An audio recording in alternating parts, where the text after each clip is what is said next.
Shalom sahabat Yosua dimanapun berada. Puji Tuhan, pada kesempatan kali ini kita akan belajar renungan firman Tuhan 5 menit saja. Nah, apa yang akan kita terima dari 5 menit perenungan firman Tuhan kita pada kesempatan kali ini, yang dimana kita ambil dalam Matius 6 ayat 9 sampai ayat yang ke-13, yaitu dimana pengajaran Yesus dalam hal doa Bapa kami. Nah, apa saja pengajaran Yesus dalam hal doa Bapa kami?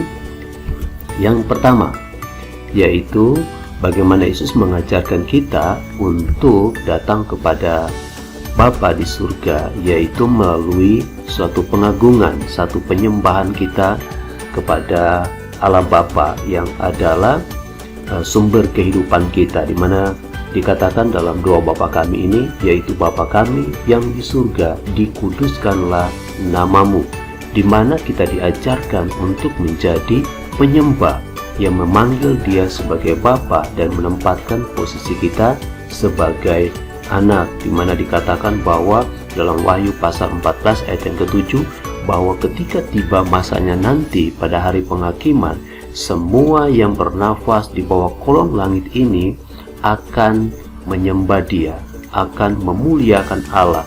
Firman Tuhan berkata, malaikat Tuhan berseru kepada seluruh umat manusia, takutlah akan Allah dan muliakanlah Dia, karena telah tiba saat penghakimannya, dan sembahlah Dia yang menjadikan langit dan bumi dan laut dan semua mata air. Jadi di sini diajarkan kepada kita, yaitu kita harus memuliakan Dia. Dia kita sembah, Dia adalah pribadi yang kudus, maka kehidupan kita pun juga harus kudus di hadapan Tuhan. Dalam Yohanes pasal 4 ayat 21 berkata, di sana Yesus berkata bahwa kata Yesus kepada seorang perempuan Samaria bahwa akan tiba saatnya bahwa umat manusia akan menyembah Allah di dalam roh dan kebenaran.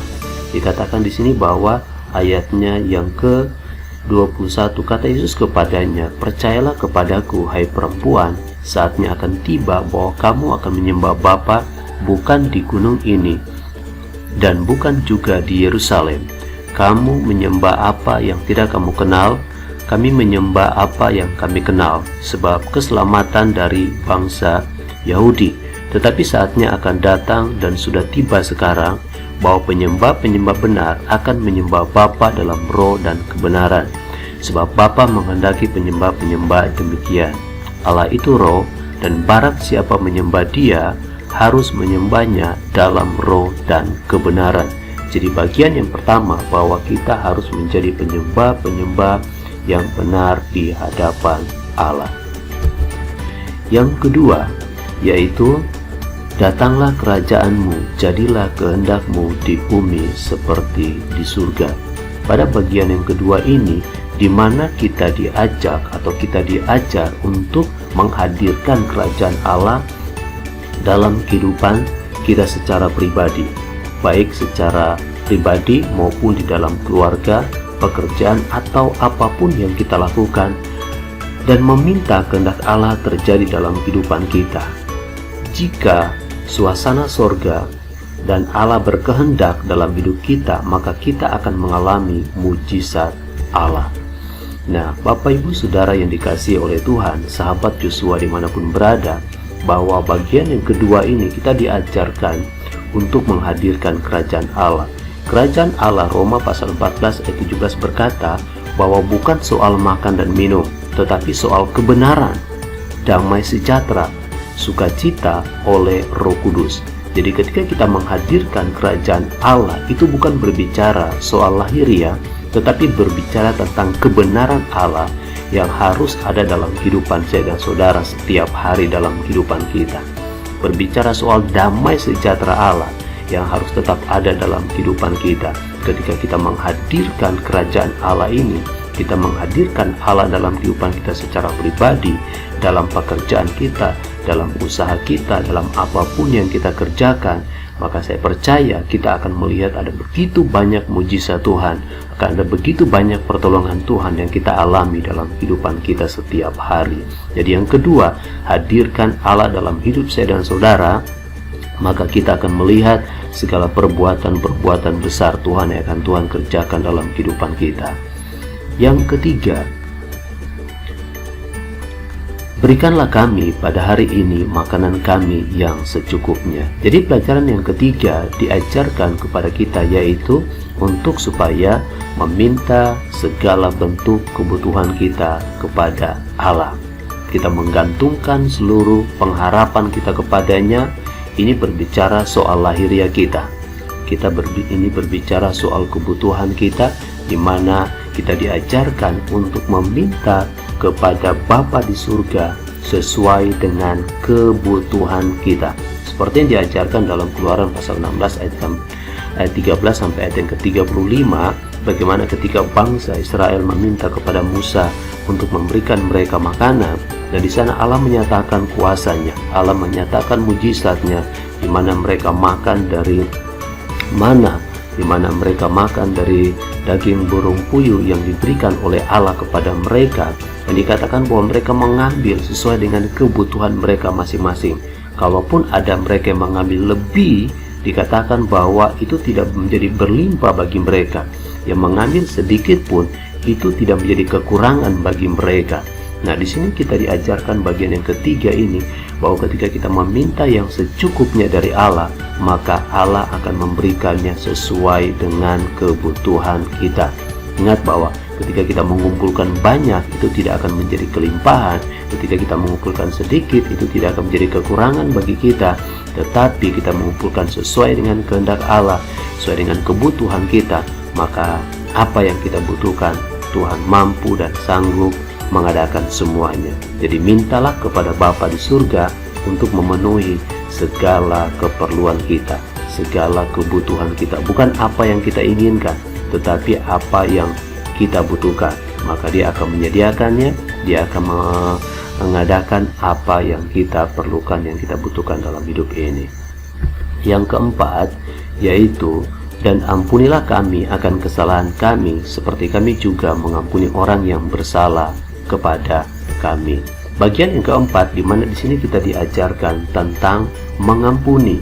Jadi bagaimana kita yang telah menerima anugerah Allah dalam perenungan ini, kita juga harus mengampuni orang yang bersalah kepada kita, seperti Matius 5 ayat 23 sampai 24 berkata, sebab itu jika engkau mempersembahkan persembahanmu di atas mezbah, dan engkau teringat akan suatu yang ada dalam hati saudaramu terhadap engkau, tinggalkanlah persembahanmu di depan mezbah itu, dan pergilah berdamai dahulu dengan saudaramu, lalu kembali untuk mempersembahkan persembahanmu itu. Jadi kita diajarkan pada bagian yang keempat ini dalam doa Bapa kami ini, kita harus mengampuni kesalahan orang lain. Seperti kita telah menerima anugerah keselamatan, kita telah menerima pengampunan dari Allah atas segala dosa-dosa kita yang sudah kita lakukan. Jadi jangan pernah menyimpan dendam, jangan pernah menyimpan iri hati di dalam hidup ini, sebab kita telah menerima anugerah itu, dan kita pun juga harus memberikannya kepada orang lain. Karena ini adalah suatu saya bisa katakan ini adalah suatu perintah Allah untuk kita menerima anugerah itu, agar kita memperoleh kehidupan kekal untuk selama-lamanya. Jadi bagian yang keempat, yaitu bagaimana kita diajarkan untuk mengampuni orang lain. Yang kelima, yaitu kita diajarkan, dan janganlah membawa kami ke dalam pencobaan, tetapi lepaskanlah kami daripada yang jahat, karena engkaulah yang punya kerajaan dan kuasa dan kemuliaan sampai selama-lamanya. Amin. Jadi bagian yang terakhir dalam doa Bapa kami ini, Yesus mengajarkan kita untuk supaya kita jangan jatuh ke dalam pencobaan. Kita memohon, kita meminta kepada Bapa di surga supaya kita dijauhkan dari segala bentuk pencobaan. Karena kita tahu bahwa hidup kita itu terbatas, kemampuan kita itu terbatas, bahkan dalam banyak hal kita tidak bisa melakukannya. Sehingga kita butuh pimpinan Allah, kita butuh Allah Roh Kudus dalam kehidupan kita, yang akan menguatkan kita, yang akan membebaskan kita, yang akan melepaskan kita dari setiap bentuk-bentuk godaan kuasa iblis yang akan mencobai iman kita, yang akan membuat kita jauh daripada Tuhan. Jadi dari kelima hal ini, saya percaya ketika kita merenungkannya, ketika kita mengerjakannya dalam kehidupan kita, kita akan mengalami pertolongan Tuhan, kita akan dikuatkan dan iman percaya kita semakin hari semakin bertambah-tambah di dalam Tuhan. Jadi kembali saya mau ingatkan bahwa kita mendapatkan 5 hal penting dari dalam doa Bapa Kami ini, yaitu dimana kita pertama diajarkan untuk memuliakan Tuhan yang Maha Kudus dan menjadikan juga kita sebagai pribadi yang kudus di hadapan Tuhan, menjadi penyembah-penyembah yang benar di hadapan Tuhan. Yang kedua, yaitu menghadirkan kerajaan Allah secara pribadi dalam kehidupan kita, menghadirkan kerajaan Allah dalam kehidupan keluarga, rumah tangga, suami, istri, anak-anak, bahkan dalam pekerjaan, usaha kita. Ketika hadirat Allah, ketika kerajaan Allah itu ada, maka kita akan melihat betapa hebatnya Allah yang kita sembah. Yang ketiga, yaitu meminta kepada Allah segala sesuatu yang kita butuhkan, segala sesuatu yang kita perlukan, bukan yang kita inginkan. Dan Allah mampu dan sanggup mengerjakan semua yang kita butuhkan dalam kehidupan kita. Kalau Dia mampu mengubah 5 roti menjadi 12 bakul sisa, bahkan 2 ikan bisa memberi makan 5.000 orang, maka sampai detik ini pun juga kuasa Tuhan tidak pernah berubah. Dia mampu dan sanggup mengerjakan segala sesuatunya. Yang keempat, yaitu dimana kita yang sudah menerima anugerah keselamatan, pengampunan dosa, kita pun juga harus mengampuni orang lain yang bersalah kepada kita.